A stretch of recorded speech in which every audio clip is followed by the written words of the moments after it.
Avec Joanne Duquette, voici la chronique En route pour être bien dans sa peau. Et c'est avec grand plaisir ce matin que nous allons démarrer une nouvelle chronique avec une nouvelle chroniqueur. J'aime ça, j'aime repêcher différents chroniqueurs un peu partout, des gens vraiment intéressants comme Joanne Duquette qui va être avec nous. Au cours des prochaines semaines, elle a signé le livre La face cachée du surpoids. Après tant d'acharnement, libérez-vous. Et Joanne Duquette, bonjour. Allô Michel. Joanne, merci beaucoup d'avoir accepté cette invitation. Avec grand plaisir. On va passer vraiment du bon temps à réfléchir au cours des prochaines semaines concernant nos habitudes, nos bonnes, nos mauvaises, concernant l'alimentation, mais ça va pouvoir s'appliquer peut-être à autre chose aussi. Mais avant qu'on parle de tout ça, j'aimerais d'abord qu'on parle de toi. Grande question existentielle, qui es-tu, Joanne Duquette? Qui je suis? En fait, moi, j'ai un parcours en psychologie qui est quand même assez récent, depuis 2002. Je me suis toujours beaucoup intéressée au surpoids parce que ça fait partie de ma réalité. Et j'avais envie de comprendre ou d'aller un peu plus loin dans cette problématique-là, puis d'en faire un sujet qui pourrait être guidant pour les personnes qui vivent avec cette réalité-là, puis de les amener ailleurs que dans les chemins déjà connus des régimes et de l'exercice physique pour régler le problème. Oui. Donc, je voulais avoir une vision qui était plus large puis qui me semblait peut-être un peu plus réaliste.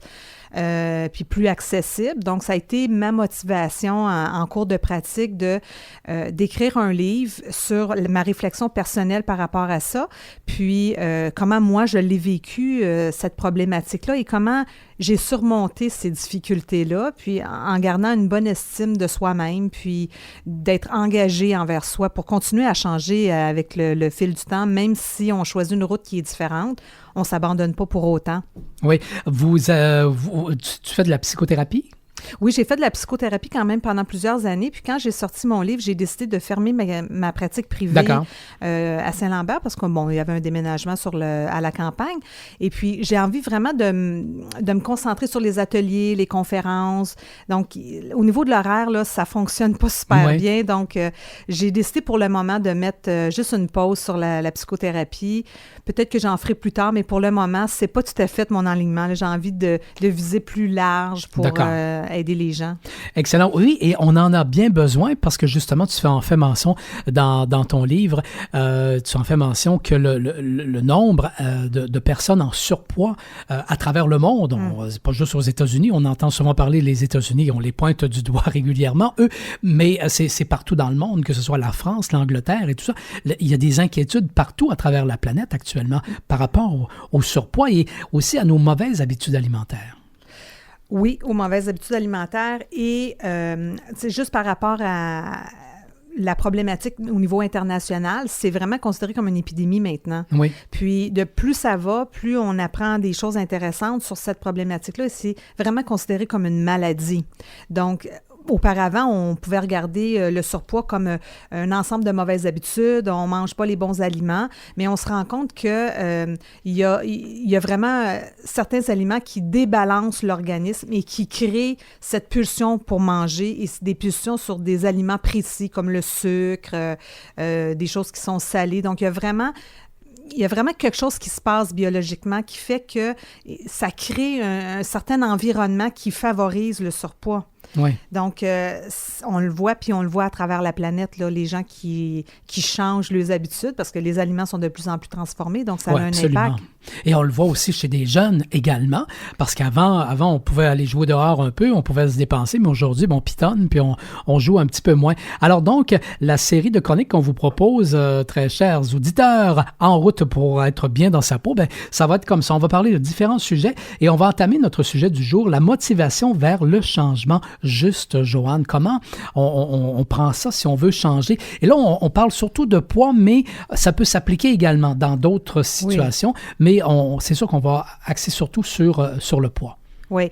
Bien, en fait, je voulais vraiment commencer par cette chronique-là parce que on va avoir plusieurs chroniques en lien avec le changement, mais je trouvais que celui-là, de trouver le changement qui est juste, je trouvais que c'était primaire. C'est comme la base.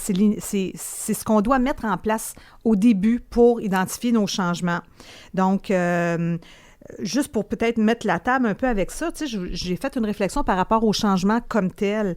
Puis le changement, bien, ça fait partie de la vie, ça fait partie de la nature. C'est inévitable, le changement. Il se passe toujours quelque chose. Il y a toujours quelque chose qui change. Donc, même si on essaie de saisir un moment ou une sensation ou un état, il y a quelque chose qui change, donc l'instant d'après, c'est déjà plus pareil. Fait qu'on est déjà programmé pour s'adapter à notre environnement. L'être humain est déjà fait pour être dans le changement. Donc, c'est de trouver les bons changements pour se soutenir qui est intéressant. Fait que c'est pour ça que j'avais envie d'amener cette première chronique-là pour le début. J'avais une petite question pour toi. Oui. D'après toi, c'est quoi qui est programmé au juste pour s'adapter à l'environnement? Est-ce que c'est la tête ou le corps? Hey, c'est une bonne question, ça. Est-ce que c'est la tête ou le corps qui est programmé au changement? Moi, je sais pas, est-ce que ça serait... Je vais essayer une réponse. Est-ce que ce serait le corps? Ben oui, c'est le corps. Ah oui? Oui. Et pourquoi? Ben en fait, si on fait juste remonter un peu en arrière, puis on regarde, avant qu'on soit des humains, on était des singes, là. Donc, c'est une... le cerveau, il s'est développé en cours de route. Donc, c'est pas le cerveau qui a développé des membres, c'est le corps qui s'est transformé. Et avec le temps, avec le style d'alimentation que le singe avait, il s'est transformé et le cerveau est apparu, s'est formé. Donc, c'est vraiment le corps qui est la base du changement. Sauf qu'avec le temps, culturellement parlant, on a perdu cette affinité-là à lire le corps puis à se servir de ces indices-là pour guider notre changement. Donc, on nous invite à faire des changements. On va nous dire, bon, mangez ceci, mangez pas cela, faites de l'exercice, faites ci, faites pas ça. Ça nous donne des indices pour changer des choses. Mais au bout du compte, si le changement n'est pas raffiné par rapport à notre propre corps, à un moment donné, c'est sûr que ça va tomber entre deux chaises. Donc, c'est comme l'exercice. On va dire, bien, ça prend 30 minutes par jour, mais pour certaines personnes, ça va prendre une intensité plus élevée. Oui. Pour d'autres, il faut une intensité plus basse. Il y en a qu'il faut mettre un petit peu plus de temps. Donc, si on en revient à nos repères corporels, ça va être plus juste et ça va être plus adéquat. Le corps va avoir ce qu'il a de besoin pour garder son équilibre ou pour récupérer l'équilibre perdu. Donc, il y a cet indice-là qu'il faut développer puis retourner à nos sensations corporelles. Joanne Duquette, on va s'arrêter là pour cette semaine. Je sais qu'on aura encore plein de choses à dire, mais on a encore plusieurs semaines à parler de ça, à parler du changement dans le cadre de notre chronique En route pour être bien dans sa peau. Merci beaucoup, Joanne. À la semaine prochaine. À la semaine prochaine.